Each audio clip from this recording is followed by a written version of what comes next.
السلام عليكم ورحمة الله وبركاته. وعليكم السلام ورحمة الله وبركاته. الحمد لله نحمده ونستعينه ونستغفره ونعوذ بالله من شرور أنفسنا ومن سيئات أعمالنا. من يهده الله فلا مضل له ومن يضلله فلا هادي له، ونشهد أن لا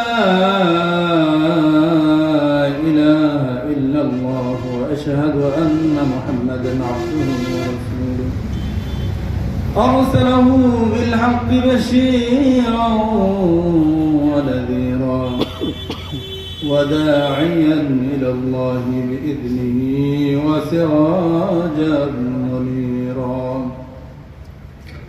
فقد قال الله تبارك وتعالى في كلامه المجيد وفرقانه الحميد: أعوذ بالله من الشيطان الرجيم. شكرا بري. أعوذ بالله من الشيطان الرجيم. بسم الله الرحمن الرحيم. وإنه لذكر لك ولقومك وسوف تسألون. صدق الله مولانا العظيم وصدق رسوله النبي الكريم.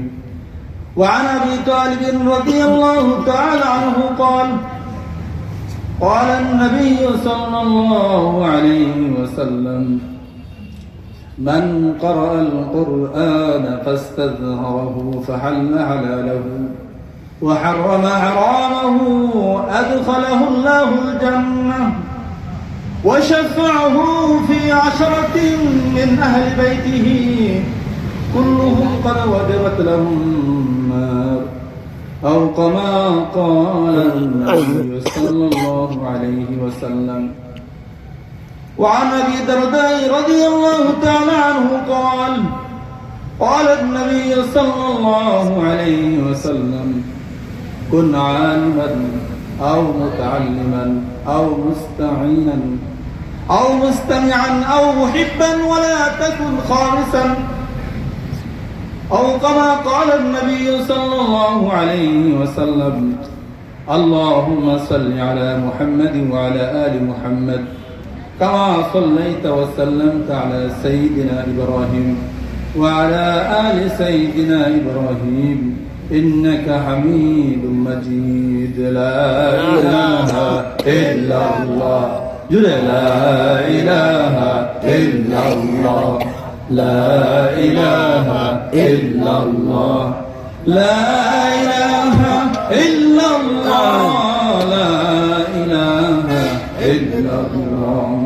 لا إله إلا الله. لا إله إلا الله. لا إله إلا الله. محمد رسول الله. الله الله الله الله. তো মোহাম্মতের সাথে মন খুলে অন্তরে গভীর থেকে ডাক দেন: আল্লাহ আল্লাহ। অন্তর খুলে মন খুলে আল্লাহ আল্লাহ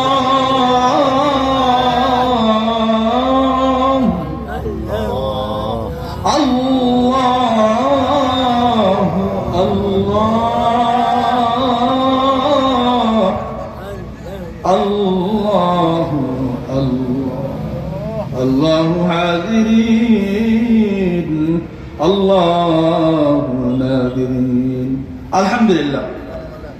নূরে জান্নাত আদর্শ বালিকা মাদ্রাসা নিশিন্দা বাজার বালুকা মানুষের উদ্যোগে আজকের এই মাহফিলের সম্মানিত সভাপতি সাহেব, সম্মানিত শ্রদ্ধেয়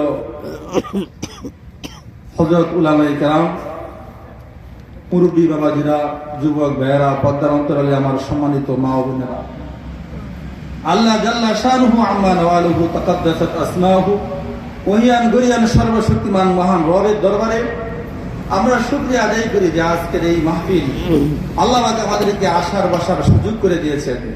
এই জন্য আপনারা কি খুশি না বেজার? সত্যি খুশি? এই জান্নাতের এই বাগান, আজকের এই মাহফিল, এটা জান্নাতের একটা টুকরা। বলেন আলহামদুলিল্লাহ। এটা আমার কথা না, হাদিস কোরআনের দ্বারা প্রমাণ। আজকের এই মাহফিলে যারা আসতে পেরেছেন, আজকের এই মাহফিলে শেষ পর্যন্ত থাকবেন তো ইনশাআল্লাহ?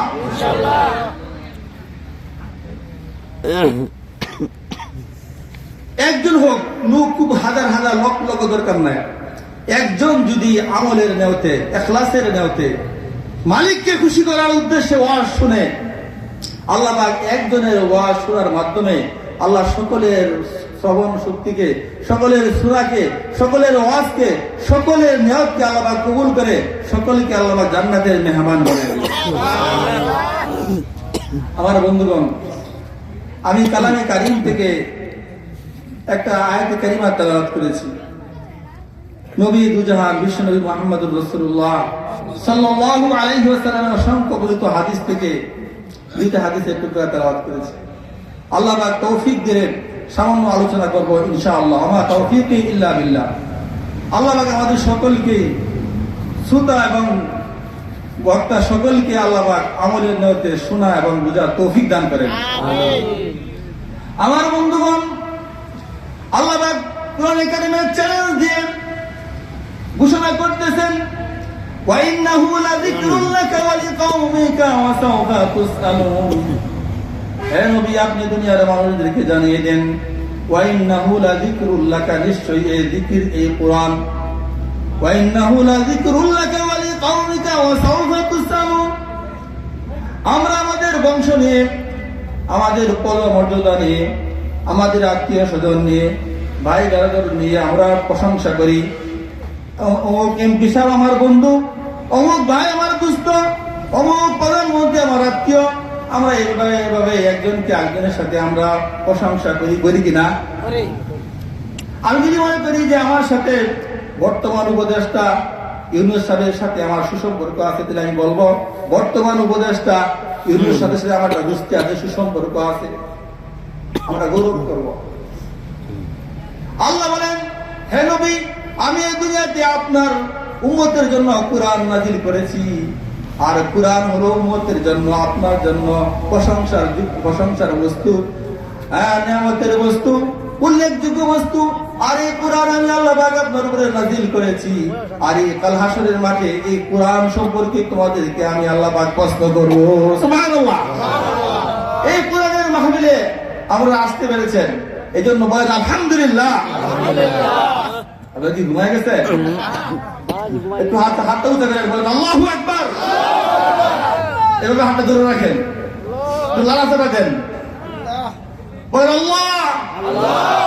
তুমি চেয়ে দেখো তোমার রহমতের নজরে, তোমার দয়ার নজরে, একটু তাকায় দেখো মালিক, তোমার কুরআনকে ভালোবেসে, তোমাকে ভালোবেসে, তোমার নবীর সুন্নতের এই মাদ্রাসাকে ভালোবেসে, আল্লাহ তোমাকে খুশি করার জন্য রাত্রের গভীরে উপস্থিত আছি। আল্লাহ, আল্লাহ দয়া করে, মেহেরবানি করে আমাদের সকলকে কবুল করো। আমিন। হাতনামান আল্লাহুম্মা আমিন। এই মাহফিল আপনার জন্য, আমার জন্য হাদিসের একটা উসিলা হবে। আমি রাসূলের যে হাদিস আপনাদের সামনে তেলাওয়াত করলাম, রাসূল বলেন, কুন আলিমান, তুমি আলেম হও। যদি আলেম হতে পারো তো তোমার ভাগ্য অনেক ভালো, আলহামদুলিল্লাহ। দেখেন, একজন মানুষ দিনের শিক্ষায় সে শিক্ষিত হওয়াটা সাধারণ বিষয় মনে করেন না। একজন তার সন্তানকে সর্বোচ্চ চেষ্টা করে আলেম বানানোর জন্য। অনেক সময় দেখা যায় আলেমের ছেলে আলেম হয় না, আলেমের সন্তান বড় আলেম, বড় বুজুর্গ, কিন্তু তার সন্তান আলেম হইতেছে না। আর একজন সাধারণ কৃষক, রিক্সাওয়ালা, সাধারণ মানুষ তার সাথে বড় আলেম হয়ে যেতেছে, আলহামদুলিল্লাহ। তো আমি আমার এই সূত্র জীবনে বলি, আমাদের যখন আমরা পড়ালেখা করতে গেছি আমাদের সাথে বহু ছেলেরা ছিল। আল্লাহ পাক আমি গুনাহগারকে এই কুরআনের এই মাহফিলে, কুরআনের এই মজলিসে আপনাদের সামনে বসার সুযোগ আল্লাহ পাক করে দিয়েছে, আলহামদুলিল্লাহ। এটা কোনো অহংকার না, তাকাব্বুরি না, আল্লাহ পাকের নিয়ামত, আল্লাহ পাকের নিয়ামত। ওয়াইসাদাত বাজুরে বাহুনিস, ওয়াইসাদাত বাজুরে বাহুনিস, তানা বখশাল খুদায়ে বখশিন্দায়ে। এই যে দিনী আলেম শিক্ষা করা, কুরআনের আলেম হওয়া, কুরআনের মাহফিলে আসা, এটা আল্লাহ পাকের রহম ছাড়া, দয়া ছাড়া সম্ভব না। সুতরাং আল্লাহ পাক আমাদেরকে আসার বসার সুযোগ করে দিতেন। আবার বলেন আলহামদুলিল্লাহ। আমার বন্ধুগণ, আসল বলেন তুমি আলিমান, তুমি আলেম হও।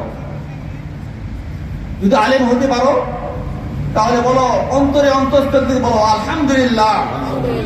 দেখবেন একজন আলেম মানুষ, তার বেতন সামান্য, মসজিদ ইমামতি করে 4,000 টাকা, 5,000, 10,000। কথা বলেন ঠিক কিনা? কিন্তু আপনারা জানেন না, তার বেতন এখানে সামান্য হতে পারে, তার ইনকাম সামান্য হতে পারে, কিন্তু আল্লাহ রাসূল বলেন আসমান এবং জমিনের মাঝে আলেমের চেয়ে সম্মানী আর কেউ নাই। আল্লাহু আকবার বলেন। রাসূল বলেন আমি নবীর মর্যাদা যেমন পৃথিবীর সমস্ত মানুষের উপরে, তোমরা চেয়ে দেখো আসমানের তারকা নক্ষত্রগুলোর দিকে, আমি আসমানের তারকা নক্ষত্রগুলা যেমন ঝলমল ঝলমল করতেছে, তারকাগুলার নক্ষত্রগুলা যেমন দামি, এই পৃথিবীতে যারা আলেম সম্মান, আলেম সমাজ যারা রয়েছে, যারা কোরআনের হাফেজ রয়েছে, কোরআনের দ্বারা গ্রাহক রয়েছে, আমি নবীর পরে আল্লাহর এই জমিনে সবচেয়ে বেশি দামি, সবচেয়ে বেশি সম্মানিত হলো আলেম সম্প্রদায়। সুবহানাল্লাহ। একজন রিক্সা চালক, সে দৈনিক 1,000 টাকা কামাই করে অনায়াসে। অটো চালক অনায়াসে 1,000 টাকা কামাই করে। ভাই কথা বলেন ঠিক কিনা? একজন গার্মেন্টসের শ্রমিক, সে অনায়াসে 1,000 টাকা কামাই করে, 30,000 40,000 টাকার বেতন। কিন্তু একজন আলেম সামান্য বেতনে সে মনে করে হারে আমার কোনো মর্যাদা নাই, আমার কোনো সম্মান নাই। আসলে হাদিস, অন্য হাদিসে রাসূল বলেন কোন আলেম, কোন কোরআনের দ্বারক বাহক যদি মনে করে যে হারে আমার তো সম্মান নাই, আমি আমার টাকা নাই, পয়সা নাই, গাড়ি নাই, বাড়ি নাই, তাহলে সেই জন্য আল্লাহর কোরআনের অবমাননা করলো। নাউযুবিল্লাহ।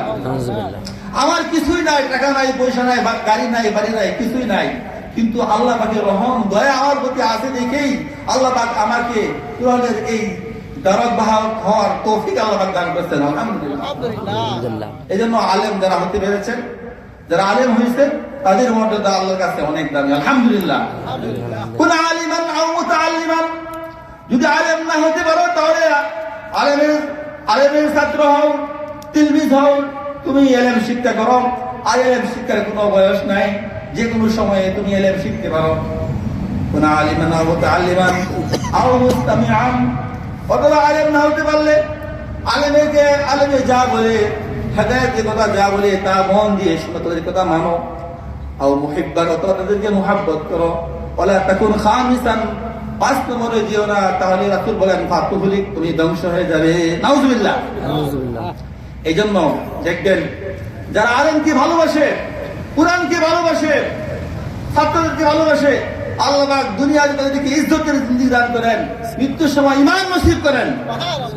আর যারা আলেমদের সাথে বেয়াদবি করে, আলেমদেরকে অবমাননা করে, কোরআনওয়ালাদেরকে অবমাননা করে, তাদের সম্মান ইজ্জত দুনিয়াতে যতই হোক, মৃত্যুর সময় বেঈমান হয়ে মারা যায়, নাস্তিক হয়ে মারা যায়। নাউযুবিল্লাহ বলেন। নাউযুবিল্লাহ। রাসূল বলেন মান কারাল কুরআন, যে ব্যক্তি কোরআন পড়বে সে যে কেউ হতে পারে। মান কারাল কোরআন, শুধু আলেম হওয়া জরুরি না, মান কারাল কোরআন, যে ব্যক্তি কোরআন পড়বে। মান কারাল কোরআন, যে কোরআন পড়বে, ফাস্তাযহারাহু ফাহাল্লা হালালাহু ওয়া হারামা হারামাহু আদখালাহুল্লাহুল জান্নাহ। জান্নাহ। সুবহানাল্লাহ। মান কারাল কোরআন, যে ব্যক্তি কোরআন পড়বে, ফাস্তাযহারাহু, এবং কোরআন অনুযায়ী সে জীবনকে পরিচালিত করবে, ফাহাল্লা হালালাহু ওয়া হারামা হারামাহু আদখালাহুল্লাহুল জান্নাহ।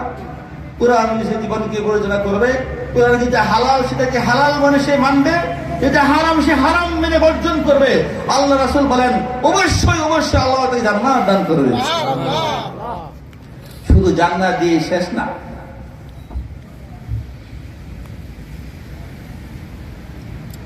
وشفعه في 10 من أهل بيته, আল্লাহ তাকে এমন পাওয়ার দিবেন এবং সুপ্রিম পাওয়ার দিবেন কাল হাসরের ময়দানে।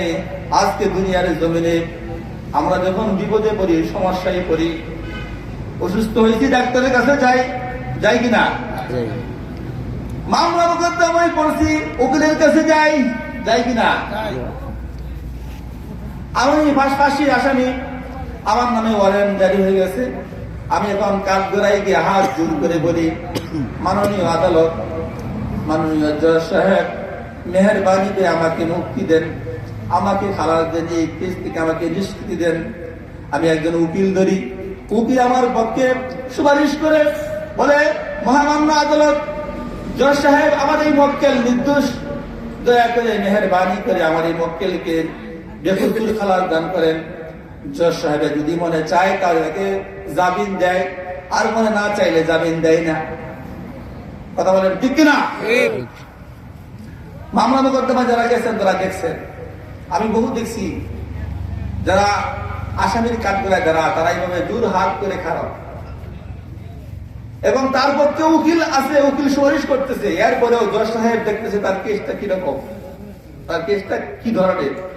যদি জজ সাহেবের মনে হয় তাকে জামিন দেওয়া যায় তাহলে সে জামিন পায়, আর যদি মনে করে যে না জামিন দেওয়া যায় না, বিল কেটে দে, ঠিক কিনা?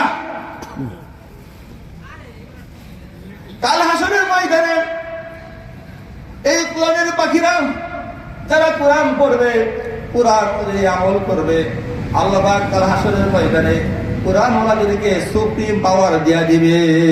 সুবহানাল্লাহ বলেন। কি বলেন? সাধারণ কথা। উকিল ধরছেন, উকিল সুপারিশ করতেছে, এরপরে তো আপনার জেলে দিতেছে, আপনি বিল কেটে দিতেছে, আপনি জেলে দিতেছেন, ফাঁসির কাজটি চলতেছেন। রাসূল বলেন কোরআন এমন সুপারিশকারী হবে, কোরআন যার পক্ষে সুপারিশ করবে অবশ্যই অবশ্যই আল্লাহ পাক কোরআনের সুপারিশকে কবুল করে ওই ব্যক্তিকে আল্লাহ পাক জান্নাতের মেহমান বানায় দিবে। সুবহানাল্লাহ। এমন না যে কোরআন আপনার জন্য সুপারিশ করছে, কোরআন ওরা আপনার জন্য সুপারিশ করছে আর আপনার সুপারিশ গ্রহণযোগ্য হয় না, এমন হবে না, এমন হবে না। এত দামি জিনিস এই কোরআন। সুতরাং এই কোরআনের এই মাদ্রাসা, আমার বন্ধুবর জনাব হাফেজ নজরুল ইসলাম সাহেব, বাল্যকালের বন্ধু, একসাথে লেখাপড়া করছি, আলহামদুলিল্লাহ বলেন, একসাথে লেখাপড়া করছি, একসাথে হজ করছি, আর আমাদের সাথী ভাই, একসাথে বড় হয়েছি, আলহামদুলিল্লাহ। অনেক মহব্বত করেন, আপনারা তাকে মহব্বত করবেন, করবেন তো ইনশাল্লাহ। উনি যে মাদ্রাসা করছে, ওনার সাথে কথা বলে দেখছি যে হুজুর ভাই কোনো ইনকাম নাই মাদ্রাসা থেকে, যা হয় যা আসে সব শিক্ষিকারা আর শিক্ষকদের বেতন দিয়ে শেষ, কোন রকম ডাল ভাত খেয়ে জীবন যাপন করে। আমার বন্ধুগণ, এই যে মাদ্রাসাগুলা, সারা বাংলাদেশের মাদ্রাসাগুলা যারা পরিচালনা করে, যারা এই মাদ্রাসার খেদমত করতেছে, দেখবেন কোন রকম তারা জীবন যাপন করতেছে। আমার বন্ধুগণ, আল্লাহর কাছে এই কোরআনের মাহফিল গুলা, এই কোরআন ওলারা, আলেম ওলামারা এত দামি, এত দামি। আল্লাহ রাসূলের হাদিস থেকে আপনারা শুনলেন, আপনারা জানলেন, ভারতবর্ষের বড় ওলি ছিল নিজামুদ্দিন নামের, দেহলভি নামে এক বড় বুজুর্গ ছিল, ওলি ছিল। তার দরবারে প্রতিদিন 30,000 40,000 লোক আসতো, আর আল্লাহর রাস্তায় খানা খাইতো আর চলে যাইতো। ওই সময়ে ওই যুগে নিজামুদ্দিন বলবল নামে ভারতের বাদশা ছিল। তার কাছে কেউ বলল যে আসলে তো বাদশাহ তো আপনারা, আসল বাদশাহ তো হলো ওই মৌলভী সাহেব। কিভাবে? তো আপনার দরবারে আপনি বাদশাহ, আপনার কাছে মানুষ কয়জন আসে? আপনার কাছে মানুষ কয়জন আসে? ওনার কাছে গিয়ে দেখেন প্রতিদিন 30-40 লোক আসা যাওয়া করতেছে, ওয়াজ শুনতেছে, নসিহত করতেছে, আর ওনাকে জীবন দিয়ে ভালোবাসতেছে। সুবহানাল্লাহ। ওনার কাছে কি আছে? কুরআন আছে। কি আছে? কুরআন আছে। কুরআনের কথা বলে, মানুষকে দিনের কথা বলে। নাকি টাকা পয়সা দেয়? টাকা পয়সা দেয় না, কিছুই দেয় না। ওই যে আসল বাদশা তো উনি নিজামুদ্দিন, নিজামুদ্দিন আসল বাদশা। নিজামুদ্দিন দেহলভী আসল বাদশা, তুমি কিসের বাদশা? তো তাই নাকি তো সে যদি ঘোষণা করে যে দিল্লির রাজত্ব আমার, এই মুহূর্তে দিল্লির রাজত্ব তার কাছে চলে যাবে। বাদশা ভয় পেয়ে গেছে, গিয়াসউদ্দিন বলবন ভয় পেয়ে গেছে। তাই নাকি তো তাহলে তার এত উৎস, তার এর উৎস কোথায় থেকে? এত টাকা পয়সা কোথা থেকে সে আনে? এত টাকা পয়সা কোথায় পায়? দৈনিক 30-40 হাজার লোককে কোথায় কি খানা খাওয়ায়? এত ইনকাম তার কোথায়? ওই মানুষ তাকে মহব্বত করে কুরআনের জন্য। বলেন আলহামদুলিল্লাহ। আপনারা আলেম ওলামাকে মহব্বত করবেন তো ইনশাআল্লাহ? করবেন তো ইনশাআল্লাহ? হাত তুলেন, বলেন আল্লাহ তোমাকে খুশি করার জন্য তোমার কুরআনকে ভালোবাসবো, তোমার কুরআন ওয়াজকে ভালোবাসবো। আল্লাহ তুমি আমাদের কবুল করো। হাত নামান। তো নিজামুদ্দিন এত বড়, এত বড় বুজুর্গ, দৈনিক 30-40 হাজার লোক তার খানকায় আসে আর যায়। তো গ্যাসের দিন বল ভয় পেয়ে গেছে। তো তোমার সে যদি দাবি করে যে দিল্লি রাজত্ব আমার, তো সত্যি আমার রাজত্ব সে দিয়ে যাবে। তো কি করা যায়? ওই যে তার কাছে লোককে আসা নিষেধ করে দেন, আর যে যারা আসে তারা মহব্বত করে হাদিয়া তোফা দেয়, হাদিয়া তোফা বন্ধ করে দেন, যেন কেউ হাদিয়া তোফা না দেয়। তো আল্লাহর ওলি এই কুরআনের দরজ বাহক নিজামুদ্দিন দেহলভী রাহমাতুল্লাহ আলাইহিকে অ্যাটাক করার জন্য, এই কোরআনের মজলিসকে, এই কুরআনকে থামানোর জন্য যখন বাদশা গিয়াসউদ্দিন বলবল জারি করে দিল, সাবধান ঘোষণা হয়ে গেল রাজ দরবার থেকে কেউ নিজামুদ্দিনের দরবারে যেতে পারবে না। আর যদি কেউ হাদিয়া তোফা দাও তাকে অ্যারেস্ট করা হবে, তাকে জেল করে নেওয়া হবে। সাবধান ঘোষণা করে দিল পুরো রাজত্বের ভিতরে কেউ নিজামুদ্দিনের দরবারে যেতে পারবে না। আর যদি যাও তাহলে কোন টাকা পয়সা হাদিয়া তোফা দিতে পারবে না, তাকে মহব্বত করতে পারবে না। যদি মহব্বত করো তার দরবারে যাও, তারপর তোমাকে কারাগারে নেওয়া হবে, তোমাকে বন্দী করা হবে। যখন এই ঘোষণা হয়ে গেছে, তার মানুষের হাদিয়া তোফা দেওয়া বন্ধ করে দিচ্ছে। আসে না, কেউ ধরে আসে না। ইত্যবসরে আল্লাহর এই ওলি জানতে পারছে যে যেহেতু আমার বিরুদ্ধে গেছে, আমার পক্ষে কে আছে? যে বলেন যারা যারা আল্লাহ ওয়ালা কুরআনের পক্ষে থাকে তাদের সাথে কে আছে? আল্লাহ আছে। যে আমি বললাম যে ইন্নাহু লাযিক, অন্য আয়াতে আছে ইন্না নাহনু নাযালনা যিকর ওয়া ইন্না লাহু লাহাফিজুন। সুবহানাল্লাহ বলেন। ইন্না নাহনু নাযালনা যিকর, নিশ্চয় আমি গ্যারান্টি দিলাম, আমি আল্লাহ গ্যারান্টি দিলাম, ইন্না নাহনু নাযালনা যিকর, এই জিকির, এই কুরআনকে আমি আল্লাহ হেফাজত করব। ইন্না নাহনু নাযালনা যিকর ওয়া ইন্না লাহু লাহাফিজুন, আমি এই কুরআন নাযিল করেছি, আর এই কুরআনকে কিয়ামত পর্যন্ত আমি আল্লাহর টিকায় রাখবো, কেউ একে ধ্বংস করতে পারবে না। সুবহানাল্লাহ। আল্লাহর গ্যারান্টি, আল্লাহর ওয়াদা।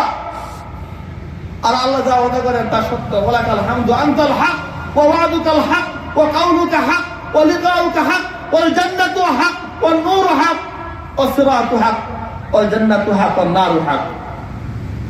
আল্লাহ যা ওয়াদা করেন সব সত্য। আল্লাহ বলেন এই কুরআনকে আমি টিকায় রাখবো কিয়ামত পর্যন্ত।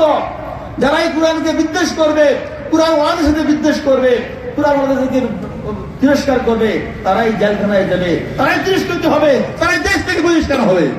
ঠিক কিনা বলেন? আপনারা জানেন আমি রাজনীতি করি না, কথা প্রসঙ্গে এসে গেছে। হাসিনা সরকার যেভাবে উলামায়ে হযরতদেরকে জেলখানায় বন্দী করছে, যেভাবে নির্যাতন করছে, যেভাবে হত্যা করছে, গুম করছে, আপনারা তো জানেন, অনেকে শুনছেন। আয়নাঘর বানাইছে, আয়নাঘর। এখন তার জায়গা কোথায় হয়েছে? কথা বলেন, তার জায়গা কোথায় হয়েছে? বাংলাদেশে হয়েছে? পাই নাই। আর যে সমস্ত যারাদেরকে বন্দী করছিল তারা মুক্তি পাইছে, তারা মাঠে আছে, সম্মানে আছে, ইজ্জতে আছে। আর সে কোথায় আছে? দেশ ছাড়তে। সে ইচ্ছে করে ছাড়তে বাধ্য হয়েছে। এই জন্য আল্লাহ বলেন, কুলিল্লাহুম্মা মালিকাল মুলক তুতিল মুলকা মান তাশা ওয়া তানজিউল মুলকা মিম্মান তাশা ওয়া তুইজ্জু মান তাশা ওয়া তুযিল্লু মান তাশা বিয়াদিকাল খায়র ইন্নাকা আলা কুল্লি শাইইন কাদির। সুবহানাল্লাহ। ইজ্জতের মালিক আমি আল্লাহ, সম্মানের মালিক আমি আল্লাহ, সবকিছুর মালিক আমি আল্লাহ। আল্লাহু আকবার। তো নিজামউদ্দিন এই দেহলভী রহমতুল্লাহ দরবারে যখন মানুষ আসা যাওয়া বন্ধ করে দিছে, তো এই আল্লাহর এই ওলি তার খাদেমকে বলছে যে আগে যে পরিবার মানুষ আসতো তার চেয়ে এখন বেশি দ্বিগুণ আসবে। সুবহানাল্লাহ। আর টাকা পয়সা তোমার যখন যা দরকার আমার জায়নামাজের নিচে থেকে নিয়ে দেয়। সুবহানাল্লাহ বলেন। আমার জায়নামাজের নিচে থেকে প্রতিদিন নিয়ে যাওয়া যা দরকার, খাদেমকে বলছে। আর মানুষ আসা যাওয়া শুরু করছে আগের চেয়ে আরো বেশি, আগের চেয়ে আরো বেশি। चरागे राके इज्जत बर फरूजत, चरागे राके इज्जत बर फरूजत, কাছে কাশতাব জানাজরি সাজবসুজাত। আল্লাহ পাক যে ইসলামের বাতি, কোরআন হাদিসের বাতি যে আল্লাহ পাক জ্বালাইছেন, কেউ যদি এই বাতিকে নিভাইয়া দিতে চায় সে ধ্বংস হয়ে যাবে। কোনদিন এই কোরআনের বাতি, কোরআনের আলোকে নিভাইতে পারবে না। সুবহানাল্লাহ। বাদশাহ গিয়াসউদ্দিন বলবল মনে করতেছে যে হ্যাঁ, এখন মৌলবী কোথায় যাবে? এখন মৌলবী বিপদে পড়ছে, তার হাতিয়ার দুগা বন্ধ, এখন সে কেমনে চলবে?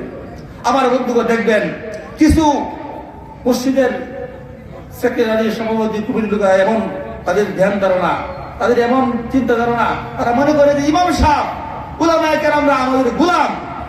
নাউজুবিল্লাহ বলেন।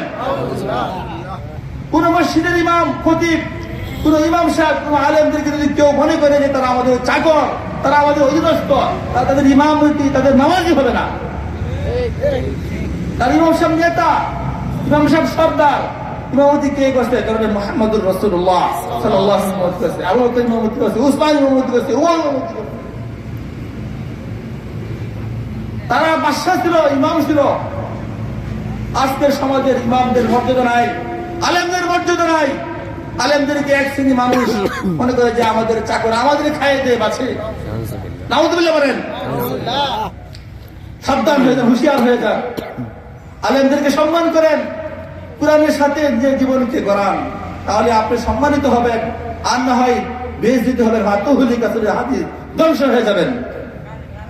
নিজামউদ্দিন বলবল, এই গিয়াসউদ্দিন বলবল মনে করতেছে যে এখন তো শেষ, এখন তো মৌলবী নিজামউদ্দিন দেহলভী এখন ধ্বংস হয়ে যাবে, তার সবকিছু বন্ধ, এখন তো সে ধ্বংস হয়ে যাবে। ইতি বছরে দেখো যে না, আগে যে লোকের সংখ্যা আরো বেশি বেড়ে গেছে। আগে যে খানা পাকাইতো তার কি আর দ্বিগুণ খানা পাকাইতেছে। আগে আসতো 30,000, 40,000, এখন আসে 80,000। এখন আজ 1 লাখ, লক্ষ লক্ষ মানুষ তার দরবারে আসতেছে। আর দিনের কথা শুই না, সকলেই আল্লাহওয়ালা দরবেশ ওলি হয়ে যাইতেছে। সুবহানাল্লাহ। বলতেছে যে ঠিক আছে, আর কতদিন নির্দেশ করব? যাও, এখন ঘোষণা করে দাও যে না, যারা আগে যাইতা যাও, আগে তোমার যা দিও দাও, সমস্যা নাই। তো বিদ্বেষ তো করছে, বিদ্বেষ তো করছে, দুশ্মন তো করছে। হাদিসে আসছে, মান আদালি ওয়ালিয়ান, মান আদালি ওয়ালিয়ান ফাকাদ আযানতুহু বিল হারব। কেউ যদি আমার ওলির সাথে, আমার দুষ্টর সাথে, আমার বন্ধুর সাথে দুশ্মনী করে, তাহলে আমি আল্লাহ বা তার সাথে যুদ্ধের ঘোষণা দিলাম। নাউযুবিল্লাহ। কি বলে করেন? আলেমের সাথে দুশ্মনী করবেন, আলেমের পিছনে লাগবেন, আপনি কবল পড়ে যাবে। দেওয়ালের সাথে টক্কর দিতে গেছেন, দেওয়াল ভাঙবেন, আপনার মাথা ভাঙবে, ঠিক কিনা? আমার বন্ধুগণ, তো সে আবার মাঝখানে দুশ্মনী করে আবার ছেড়ে দিচ্ছে, ঘোষণা দিয়ে ঠিক আছে যাও, আবার গিয়া জারি করে দাও, খানা দানা জারি করে দাও। খানা দানা জারি করে দিছে, কিন্তু আল্লাহর কুদরত বুঝা বড় নাই, আল্লাহর কুদরত বুঝা বড় নাই। ঈদ বছরে যখন সেই আল্লাহর ওই ছেলে দুশ্মনী করছে, হিংসা করছে, হাসাদ করছে, কোরআনের সাথে দুশ্মনী করছে, আল্লাহর কুদরতি ভাবে হঠাৎ করে তার প্রস্রাব বন্ধ হয়ে গেছে। প্রস্রাব বন্ধ হয়ে গেছে। আমার 1 বছর প্রস্রাব বন্ধ হয়েছে। এখন এমন যন্ত্রণা শুরু হয়েছে, ও ভাই আমাকে বাঁচাও, পেট ফুলে গেছে, পেট ফুলে গেছে। আর বলতেছে যে প্রস্তাবের নালী দিয়ে অপারেশন করতে হবে, এছাড়া কোনো পথ নাই। তাড়াতাড়ি করে বলতেছে প্রস্তাবের নালী অপারেশন করলে মারা যেতে পারে। পরে পেট কাইতে, পেট সেদ্ধ করে নালী লাগাইতে প্রস্তাব বের করছে। গ্যাসের দিন বলবো প্রস্তাব বন্ধ হয়ে গেছে। 3 দিন হয়ে গেছে, এমন যন্ত্রণা শুরু হয়েছে, ডাক্তার কবিরাজ হাকিম সব শেষ। ডাক্তার কবিরাজ হাকিম সব শেষ, কেউ আর এই প্রস্তাব চালু করতে পারে না, প্রস্তাব জারি করতে পারে না, প্রস্তাব বন্ধ। আর এই সেই প্রস্তাবের যন্ত্রণায় অস্থির মারা অবস্থা। দৌড়াইয়া তার মা বুদ্ধিমতী ছিলেন, দিনদার ছিলেন, আল্লাহ ছিলেন, এই গ্যাসুদ্দিনের বলবলের মা দৌড়ে আইসেন নিজামুদ্দিন দেহলুর দরবারে আইসে বলতেছে, হুজুর মাফ করে দেন আমার সন্তানকে, আমার সন্তানকে মাফ করে দেন, আমার সন্তানের এই দুরবস্থা, আমার সন্তানের জন্য দোয়া করেন, আমার সন্তানকে আশীর্বাদ করেন, আমার সন্তানের জন্য কিছু করেন। আল্লাহর এই ওলি বলতেছে দুশ্মনী করছো, দুশ্মনী করছো, কোরআনের সাথে দুশ্মনী করছো, আলেমদের সাথে দুশ্মনী করছো, তোমার বিচার হবে, তোমার শাস্তি হবে, এমনি মাফ হবে না। কি করতে হবে? তোমার এই দিল্লি রাজত্ব আমার নামে লিখে দাও, দিল্লি রাজত্ব আমার নামে লিখে দাও, তাহলে আমি এটা চিন্তা ভাবনা করবো কি করা যায়। গিয়াসউদ্দিন বলবলের মা দৌড়ে গিয়ে বলতেছে, বাবা ওর বাঁচা দরকার, ওর বাঁচা দরকার। এই যে মৌলবী এই কথা বলছে যে দিল্লির রাজত্ব তার নামে লিখে দিই।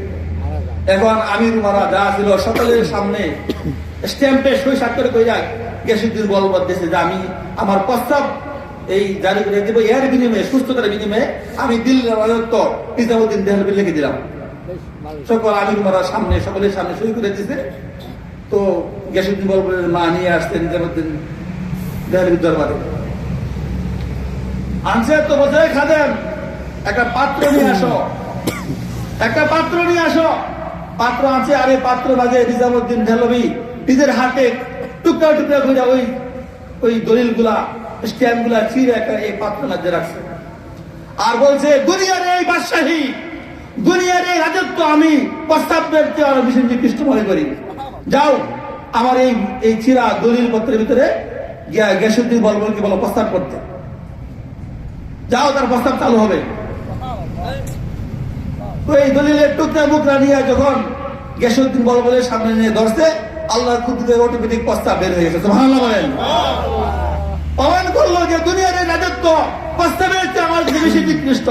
যারা আল্লাহর ওলি হয়, যারা কোরআনের ধারক হয়, তারা বেতাজ বাদশা হয়। সুবহানাল্লাহ বলেন।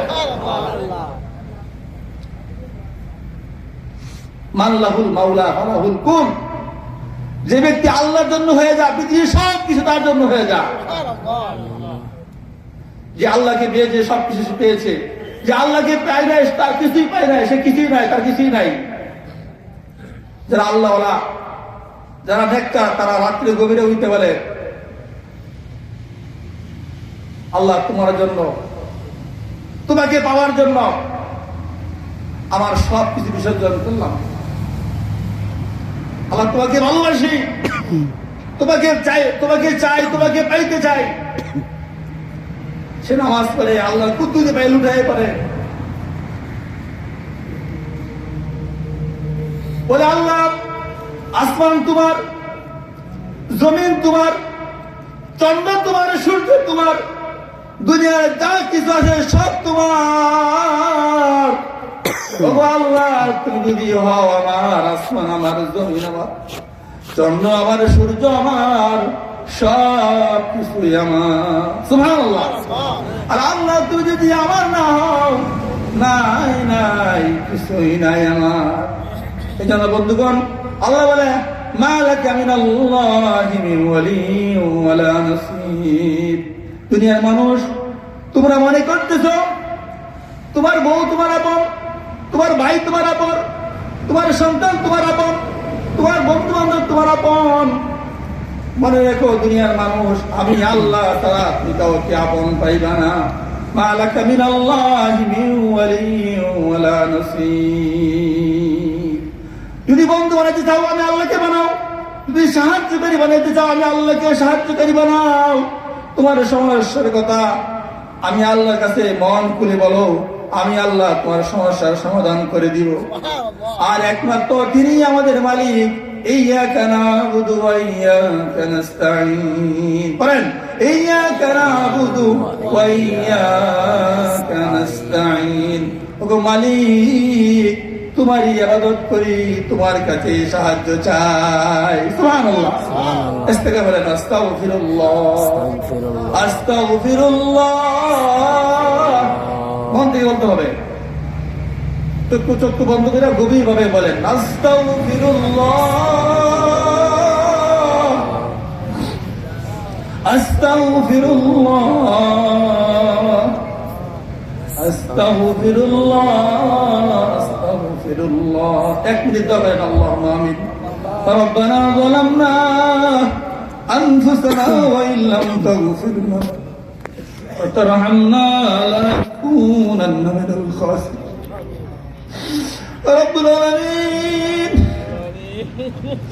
আজকের এই কোরআনের মাহফিল দয়া করে মেহেরবানি করে তুমি কবুল করে নাও। আল্লাহ, তুমি ছাড়া আমাদের আপন বলতে কেউ নাই। আল্লাহ, তুমি আমাদের তুমি একমাত্র মালিক। তোমার কুদরতি হাতে আমাদের জীবন, তোমার কুদরতি হাতে আমাদের সবকিছু। আল্লাহ, তোমার কাছে সারা জীবনের সকল ভুল ভ্রান্তি মাপ চাইতেছি। আস্তাগফিরুল্লাহ। আল্লাহ, যা করছি বুঝতে পারি নাই, শয়তানের দুখাই নফসের খায় সাথে আল্লাহ যৌবনের তাড়নায় অনেক ভুল ভ্রান্তি করে ফেলেছে, অনেক ভুল পথে চলছি, উলামায়ে কেরামদেরকে লাঞ্ছিত করছি, কুরআন ওয়ালাদেরকে বেইজ্জতি করছি, কুরআনের বিরোধিতা করছি। আল্লাহ, আজকের এই মাহফিলে খালি দিলে তওবা করলাম, জীবনে আর কোনদিন আলেমদের সাথে বেয়াদবি করব না, আমিন। তোমার কুরআনের বিরুদ্ধে যাব না। আয় আল্লাহ, কুরআনের মাহফিলদেরকে ভালোবাসবো, আলেমদেরকে ভালোবাসবো। আজকের এই মাহফিলের আয় আল্লাহ, এই মাদ্রাসার যে প্রধান আল্লাহ শায়েখ নজরুল ইসলাম সাহেবকে তুমি কবুল করো, এই মাদ্রাসাকে তুমি কবুল করো। আজকের এই মাহফিলে যত শ্রোতা বাংবক্তা আসছে সকলকে কবুল করো, যারা এই মাহফিলের আয়োজন করছে সকলকে কবুল করো। আমি গুনাহগার, তুমি এই মাহফিলের উসিলায় মাফ করে দাও। আয় আল্লাহ, এই মাহফিলে যিনি প্রধান নজরুল ইসলাম আমার আড়াল ভাতি ভাই, ওনার সাথে তোমার ঘর বাইতুল্লাহ জিয়ারত করেছি, ফুটাফাটা আমল যা করছি দয়া করে কবুল করো। আল্লাহ, আজকের এই মাহফিলকে তোমার দরবারে কবুল করে নাও। আল্লাহ, আজকে এই মাহফিলের প্রধান বক্তা জনাব আতিকুর রহমান নোমানী আমার বন্ধুবর, আল্লাহ অনেক কষ্ট করে দূর দূরান্তে মাহফিল করে তাকে তুমি নেক হায়াত দান করো, দিনের জন্য কবুল করো। আয় আল্লাহ, সারা বাংলাদেশের সমস্ত উলামায়ে কেরামদেরকে তুমি হেফাজত করো, তোমার দ্বীনকে, তোমার কুরআনকে হেফাজত করো। আল্লাহ, কুরআনের মাজলিসগুলোকে তুমি কবুল করো। আল্লাহ, আমাদের সকলকে তোমার কুরআনের খেদমতের সাথে লাগিয়ে রাখো। আল্লাহ, দয়া করে মেহেরবানি করে তোমার হাবিবের উসিলা করে আজকে আমাদের দোয়াকে তুমি কবুল করো। সাল্লাল্লাহু তাআলা মুহাম্মদ ওয়া আলিহি ওয়া সাহবিহি আজমাইন। আমিন সুম্মা আমিন বিরহমাতিকা ইয়া আরহামার রাহিমিন। আসসালামু আলাইকুম ওয়া রাহমাতুল্লাহ। ওয়া আলাইকুম আসসালাম ওয়া রাহমাতুল্লাহ।